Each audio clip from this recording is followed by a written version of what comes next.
Hi, everyone. Welcome to the Grownlearn Podcast. This is Zorina, your host. I'm especially welcoming anybody who wants to start a business, anybody who's engaged in a small business, maybe growing. You want to learn more about digital marketing, about how to get ahead on social media. So today we are welcoming a specialist in this area. He's been in business since 2007, helping companies optimize with SEO, with all kinds of digital marketing techniques. Brandon Leibowitz. Hi, welcome. Thank you for having me on today. Very good to have you. You're based in LA, right? Yeah. Is that correct? Mm-hmm. Yep. Los Angeles, and yeah, pretty much grew up here my whole life. So it's tough to leave with this weather. It's too nice out here.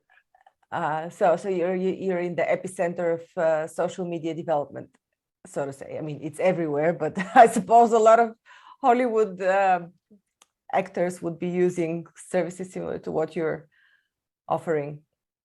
Mm-hmm. Yep. Nowadays, pretty much everyone wants it. So everyone needs that visibility and exposure with digital marketing to get that awareness. Yeah. Okay. So I have personally been buying services similar to yours years ago when I started my first business. Well, the first business where I needed to use such services. And all kinds of optimizations that I've ever used actually turned out to be not so successful. I'll tell you what has worked for me the best, but I want to know, is SEO still working? Everything that used to be hot back in the day, like backlinks, like writing blogs, like optimizing for Google, does this still work? Yeah, it's changed how it works, but for the most part, it's still the same principles where you want to have good content on your website. That way Google knows what keywords you're targeting, but also that you have good quality backlinks, because Google doesn't really care what you put on a website. They just don't trust anybody without you building trust up. And the way to build trust is by getting other websites to talk about you. So a backlink is just a clickable link from another website that points to yours. So if you're reading an article, let's say on entrepreneur.com, and in there it says Brandon Leibowitz, and you click on it and it goes to my website, I'd be getting a backlink from entrepreneur.com. So backlinks still work. It's now Google's looking for quality, not quantity. So in the past, it was a numbers game. If you have 100 backlinks and I have 200, I'd rank higher than you. Now it's not the number of backlinks, but it's the number of quality backlinks. And a quality backlink to Google is a backlink from a site that's related to what you're doing. So not just finding any random site to link out to you, but finding sites that are targeted and related to what you're doing. That's going to really help out. So overall, strategies are similar. It's changed how they look at all this stuff, because people have found ways to game the system and loopholes on how to get content out there that's low quality or duplicate content and things like that, where Google's like, we don't want this. We want original quality content, and we want good quality backlinks. Mm-hmm. I read somewhere, and I also have the observation that search volume is shifting from Google to YouTube. So people are actually not looking for any terms anymore in YouTube itself. I know in Google itself. I know YouTube is owned by Google, but they're going straight to YouTube. So wouldn't it be more efficient to optimize for YouTube than YouTube content, instead of bothering to write blogs and optimize with backlinks for Google? If your audience is there, but your audience might not always be on YouTube. So it's just understanding who your audience is, where they're going to search. But ultimately, YouTube is just a way to get people to your website, because people can't really buy off of YouTube. So if you're selling physical products, you might have a review that you post on YouTube, but people can't buy that product on YouTube directly. Maybe they might change that in the future. But right now, YouTube is just a way to get people to your website.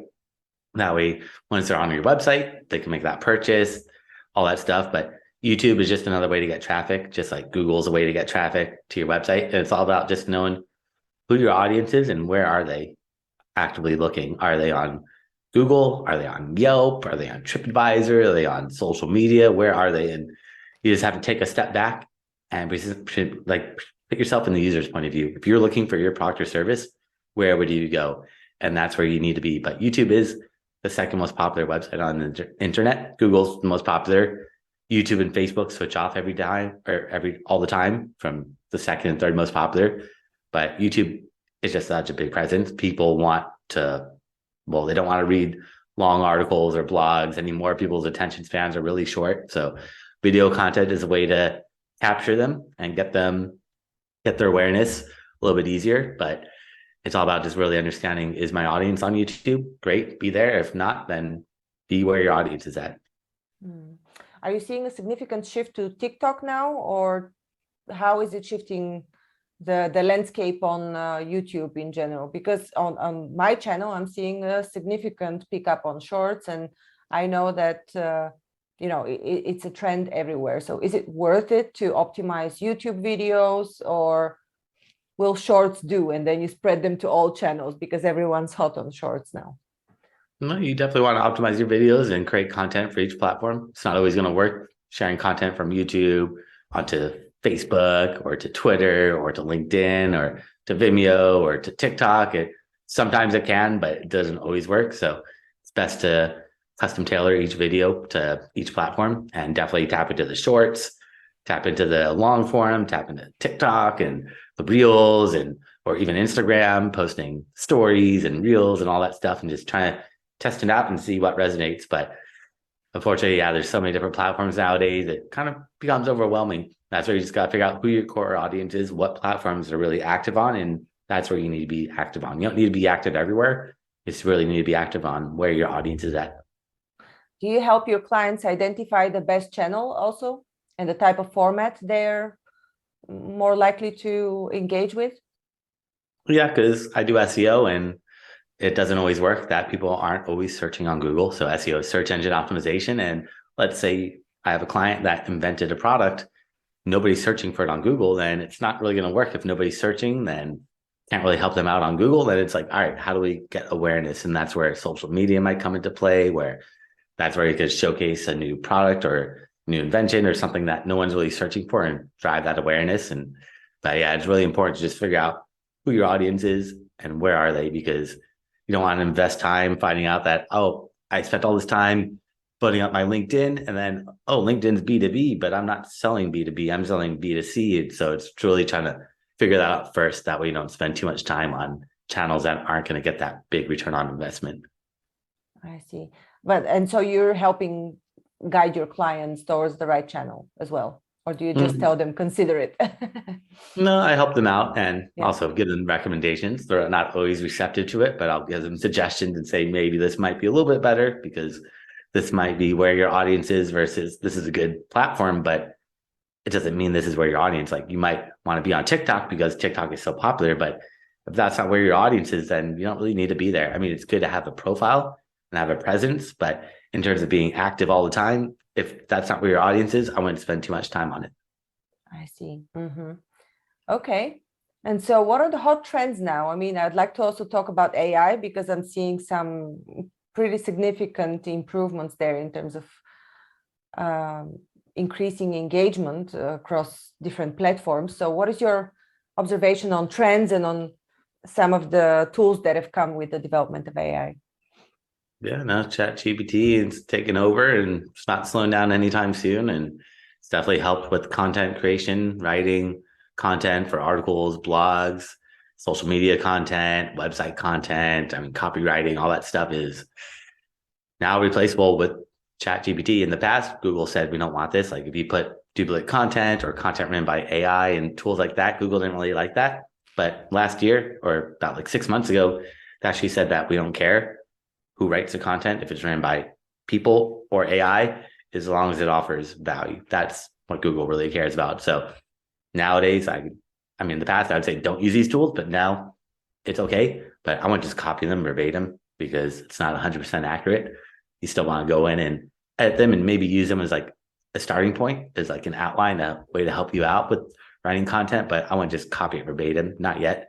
A few years, it might work where you just copy it verbatim because the more people that use these tools, the more it's going to learn, the more accurate it's going to become. But right now, it is still not accurate. So you need to double check and fact check and proofread and make sure it all looks proper. I'm using ChatGPT and it's quite okay. it needs very little fine tuning. And I think that the 2 years are an overestimation. I think within a few months it will be, I mean, because I'm observing how it's developing in the past 2-3 weeks, it's really learning. So I think 2 years are an overestimation of the capacity of it. But I am also talking about apps that are optimizing, for example, the performance of Instagram, or apps that help you cut videos or optimize for keywords and SEO on YouTube videos. I'm using such. So it's SEO optimization using AIs on all platforms. What is your opinion on the quality of these? To use AI, I mean, you could use AI to help you write like a meta description and SEO title tags, because I mean, it gets kind of technical. I don't know how technical you want to get, but Google needs go technical. title We go tags. in details. Yeah, so they need title tags and meta descriptions, and you could just tell ChatGPT to write you a title tag or meta description, but those come out really bad. And I wouldn't. Oh no, just I'm copy talking verbatim, about other but specific for each platform. For example, for Instagram, there's Path Social, and there are a few more that are AI powered. For YouTube, there is one that is vidIQ, and there's yet another one that I can't remember. So they're integrated straight into your browser, and they give you prompts where to optimize. So I'm talking about really developed AI solutions now. Yeah, I haven't used those specifically, so I don't want to speak on those tools and give wrong information, but I've used GPT-4 and other tools like that, and creating prompts and things like that to help refine and really hone in and get the right responses that you're looking for, because it's all about putting the right prompts in, and you don't really need to buy these other tools. They're just putting prompts together for you. Some of them, I'm not sure what you're specifically talking about, but there's a lot of tools that will do the AI for you, but they're just prompts. And if you can write good prompts yourself, you don't need to spend the money on those tools. But it depends what these tools are doing. If they're doing other things besides just writing prompts, then they might be valuable. But essentially, a lot of them are just prompts that they're just doing for you, that they've taught GPT how to go and write the right verbiage, put the right keywords in the right places. But if you know what you're looking for and you can put that in yourself, then you don't really need those third-party tools. Okay, well, optimization, I think, will more and more develop towards AI. We'll see how what the adoption will be. But what is your opinion on email marketing? Is it amongst your top marketing tools that you would recommend, or does it still depend? No, email is always going to be powerful because you get full control of email. That's yours. Whereas everything else is not yours, like social media. You're just renting space off these platforms. You don't own any of that, and you don't get much engagement or reach anymore. Whereas with email, you collect emails, you send out the emails, everyone gets that email. It doesn't mean they're going to open it. Someone might go into spam, but at least they're going to get that email. Whereas you post on Facebook, only 5% of your audience will ever see what you're posting on Facebook because the reach is so low that they don't show it to everybody. But email is always going to be not always, but for the time being, and ever since I've been doing digital marketing, has always been the number one channel to get visibility and get traffic, because you control that. Just like your website, you get full control of that. Email, you have full control of your audience, and it's going to be the most powerful by far. But you have to collect emails. You can't just buy emails. And that's the tough part, is how do you get people to give you their email address? That's where you have to offer something of value. Like if you're an e-commerce website, you can just have a little pop-up. Anyone goes to your website saying, give me your email and I'll give you 10% off your first purchase. But if you're a service-based business, that's where you got to get a little bit more creative. Like if you're a dentist, what could you offer people that's going to want them to give you your email? That's going to be a little bit more tricky. Maybe you write an ebook about 7 ways to whiten your teeth without going to the dentist, or I don't know, something unique where you're getting like hooking them and offering them that free content. Like myself, I offer classes. So I teach classes. I also have free classes, and I'll give away free classes to people in exchange for the email address. So it's all about getting creative and figuring out a way to get people to give you their email. Because if you're just buying emails, that's not going to work. And also you got to think, someone's selling an email list of email addresses. You got to think how many people have bought that list. And that email address is getting spammed all the time. That person probably doesn't even use that email address anymore because it's gotten spammed so much. So don't buy emails, collect them. And then when you do send out emails, just offer value. Never promote yourself. So when people sign up for your email list, if you just start promoting yourself, no one's going to want to read that. You got to take a step back and think, you sign up for someone's email list, do you want to just hear them talk about why they're the best, why they're the greatest? Probably not. You want to know what can they do to help you, what tips can they offer you? So giving them free tips, free advice, or like offering benefits and solutions, and then maybe subtly promoting yourself at the end. But if you just promote yourself in those emails, you're going to lose people's trust, and they're not going to want to read those emails. They're probably going to unsubscribe. Mm-hmm. Well, I don't know, with email marketing I've heard of quite a few different opinions of what is like the pace you're supposed to send out emails, like three nurturing emails followed by a sales email. There are all kinds of formulas there. What is your formula for email marketing? Just provide value? I mean, I'll nurture, and then at the bottom, I'll say, and by the way, if you want to contact me for a free website analysis or to learn more, here's my link. But I'm not promoting it specifically. Every once in a while, I promote myself, but that's really few and far in between. So most of them are just nurture, offering that value, and then subtly at the end be like, and by the way, if you want to learn more, here's a link to my calendar to book some time in my calendar. So maybe 1 out of every 10 that might be promotional, where maybe the 10th one I'll be like, hey, and by the way, are you still interested in SEO? Here's a link to book some time. But other than that, I try not to do that too often, because you want to really offer value. And if you're just promoting yourself all the time, people are unsubscribed. So try to make it like where I'm blogging, where my blogs are the same, where I try to offer value, give insights, give tips and tricks and solutions that work, versus just trying to promote myself. Mm-hmm. Is this the only way you convert customers, through this subtle link to your services at the bottom of the emails? Or how do you convert?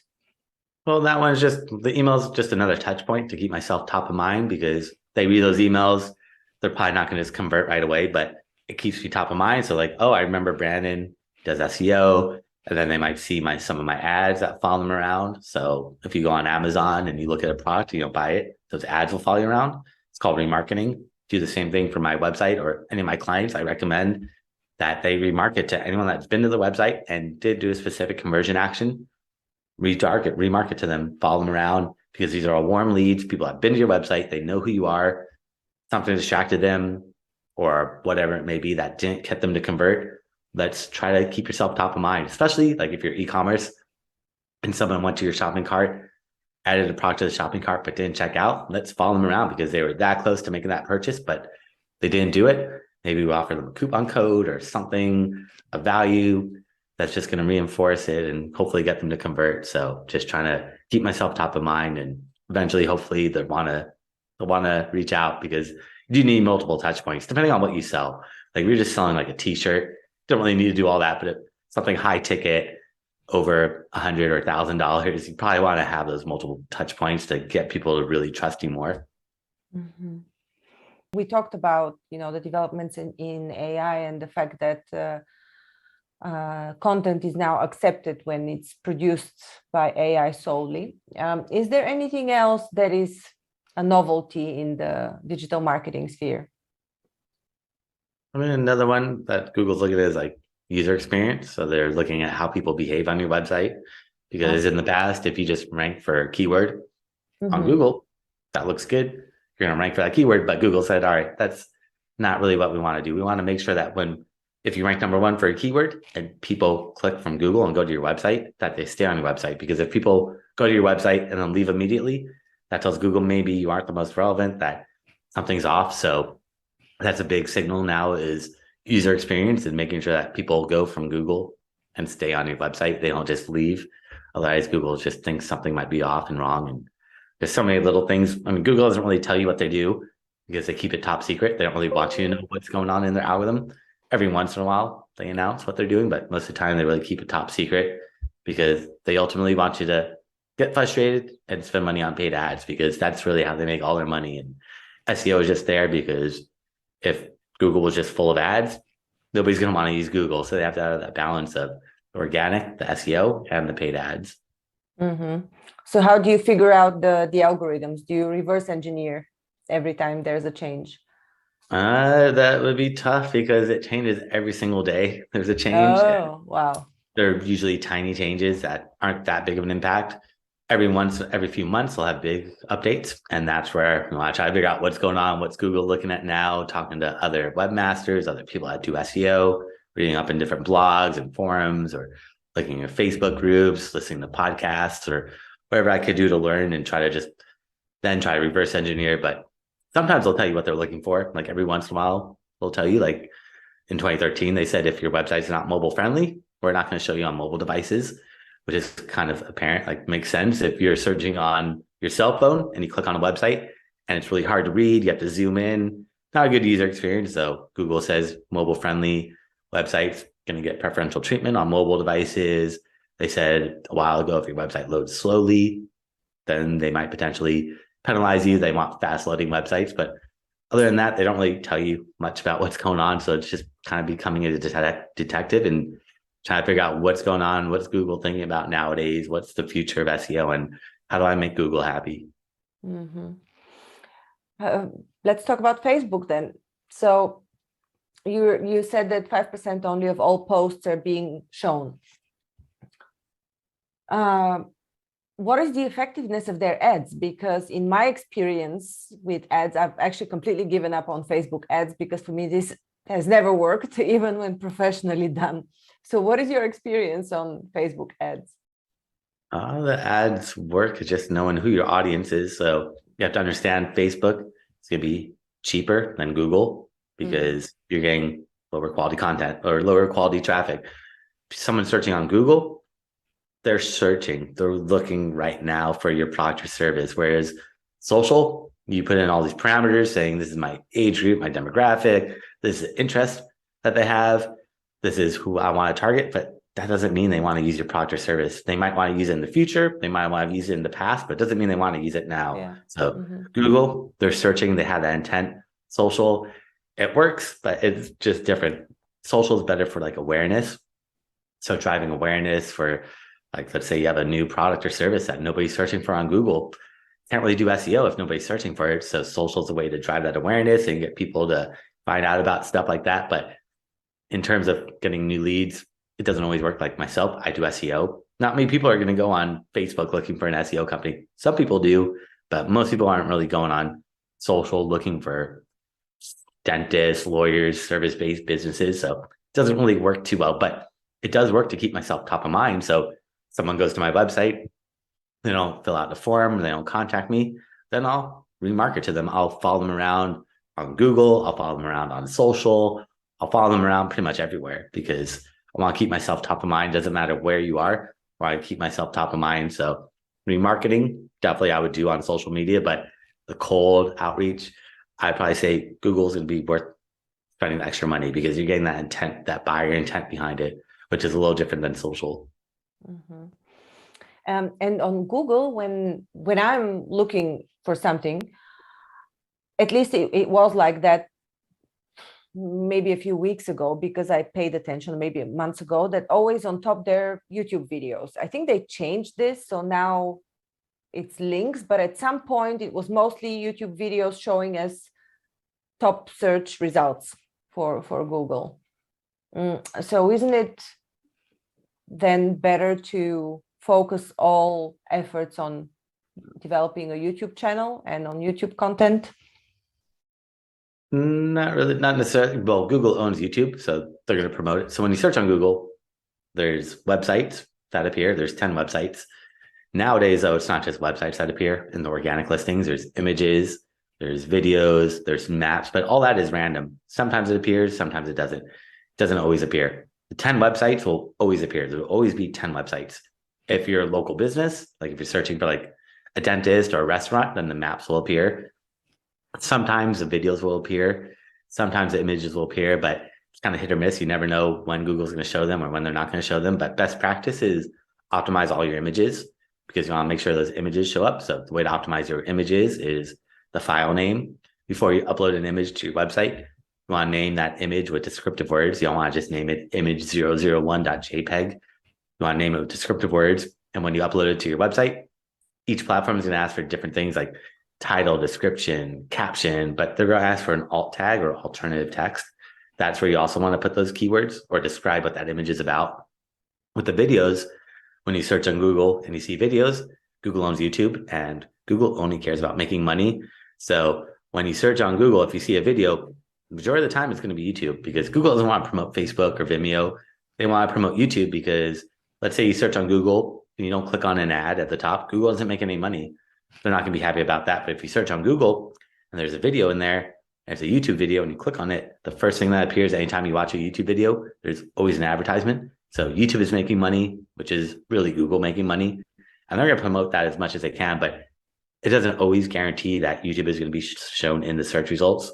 So I would still promote Google or promote your website.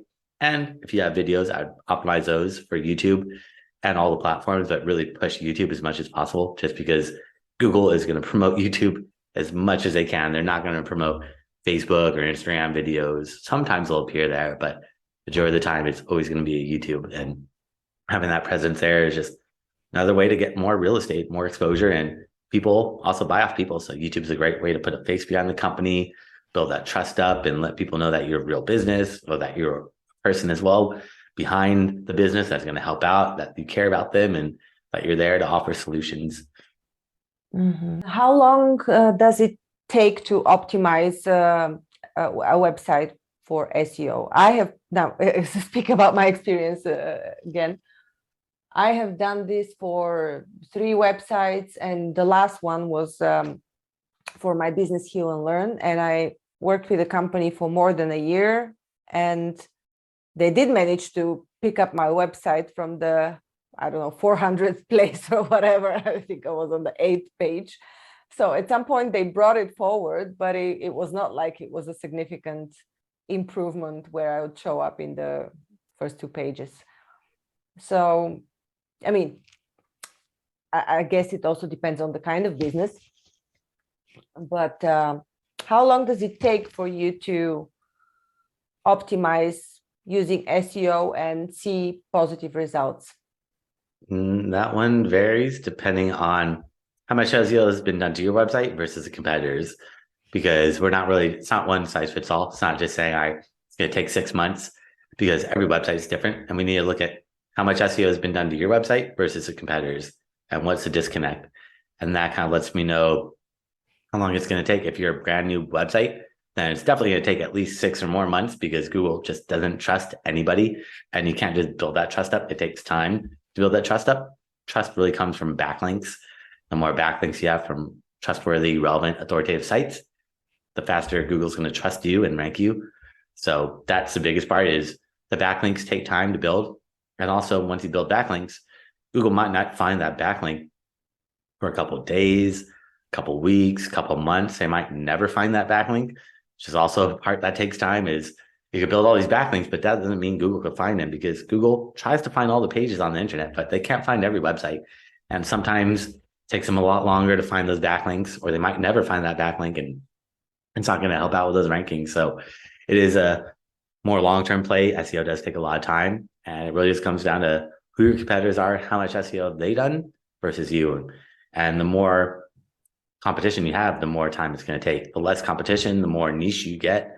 The less competition, the faster and the easier it is to get those rankings. So if you're just selling like t-shirts and something really broad and generic like that, it's really tough, because you're competing against big corporations like Target, Walmart, Amazon, all these big corporations. But if you could find something more niche, maybe like organic hemp t-shirts for children, something like that, it's a little bit more niche, a little bit more unique.